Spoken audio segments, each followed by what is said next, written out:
জিয়ারতে Medina কতটা সৌভাগ্যবান হলে মানুষ সেখানে চান্স পায়, তারা সেখানে যাওয়ার অনুমতি প্রাপ্ত হন, আল্লাহ তাআলা তাদেরকে মঞ্জুর করেন।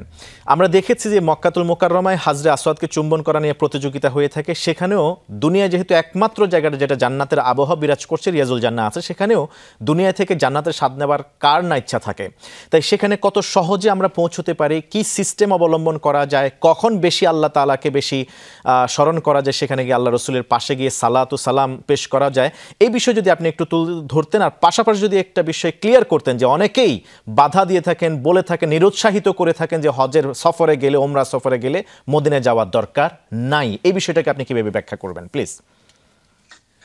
ধন্যবাদ আপনাকে হযরত মাওলানা। আপনার দ্বিতীয় প্রশ্ন দিয়ে আমরা শুরু করতে চাই। এই ধরনের যারা কথা বলে যে মদিনা শরীফে যাওয়ার প্রয়োজন নেই বা নিরুৎসাহিত করেন, এটি অত্যন্ত ঈমানের সাথে রুচিহীন একটি বিষয় এবং এটি এক ধরনের প্রকারান্তরে অত্যন্ত কি বলবো, সেটি শ্রুতিকটু এবং ঈমানের সাথে সাংঘর্ষিক একটি বিষয়। এবং নবী করিম সাল্লাল্লাহু আলাইহি ওয়াসাল্লামের এবং মদিনা মুনাওয়ারার যে আদবের সাথে সঙ্গতিপূর্ণ নয়, এই ধরনের কথা বলা থেকে আমাদের বিরত থাকা উচিত। কারণ স্বয়ং নবী ইসলাম যেখানে মদিনা শরীফে উৎসাহিত করছেন আমাদেরকে যাওয়ার জন্য, যে আল্লাহ রাসূল বলছেন মদিনা খায়রুল লাহুম, মদিনা কত উত্তম যদি তুমি জানতে, এর অর্থ কি? এবং আল্লাহ রাসূল বলছেন আমার আমার আমার ঘর এবং মিম্বর এর মাঝখানে হচ্ছে দুনিয়ার অংশ নয়, এটি হচ্ছে জান্নাতের একটি টুকরো। সেখানে অবস্থান করা মানে জান্নাতেই অবস্থান করা। এর মানেটা কি? মদিনায় আসতে হবে নাকি আসার প্রয়োজন নেই, এ কথা বোঝানো হচ্ছে। এরপর নবী ইসলাম বলছেন যে মদিনা শরীফের সর্বপ্রথম তিনি যে মসজিদ নির্মাণ করেছেন, মসজিদে কোবা, যেটাকে মসজিদ তাকওয়া হিসেবে আসছে কোরআন শরীফে। এমনকি আল্লাহ সুবহানাহু ওয়া তাআলা নবী ইসলামের দৃষ্টি আকর্ষণ করছেন যে আপনার সেই মসজিদে যাওয়ার দরকার, এবং যেখানে এমন লোকজন আছে যারা আমাকে পছন্দ করে, যারা পবিত্রতাকে অগ্রাধিকার দেয়। এবং সেই মসজিদে কোবাতে নবী ইসলাম প্রতি শনিবার তিনি যেতেন, অনেক সময় পায়ে হেঁটে, অনেক সময় সাওয়ারির মাধ্যমে।